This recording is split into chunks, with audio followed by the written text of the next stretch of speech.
Welcome to Chillin' 101. We hope this video helps. You start by cutting power and isolating the amp from all inputs. This prevents damage while you probe. You'll visually inspect cables and connectors because intermittent shields or bent pins are the most common culprits.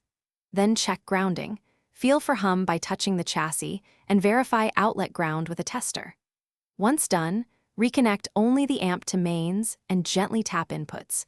Hearing change points to cabling or grounding rather than internal failure, so you know where to focus next. You now isolate the signal chain step by step. Disconnect the preamp, pedals, and sources one at a time while listening for noise reduction to identify the offending stage.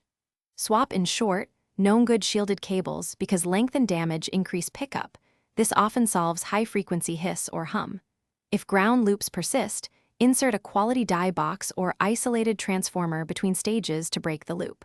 Once done, you'll narrow whether the noise is RF, grounding, or a specific device in the chain. You finish by examining internal components if external fixes failed. Test or swap tubes and check bias, because misbiased tubes produce hum and distortion.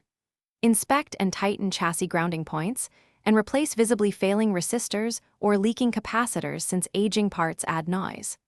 Once done, run a full system test at normal operating levels and listen for changes while monitoring heat and stability.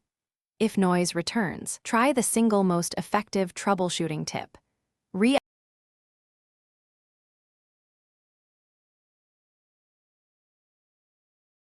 Thanks for watching.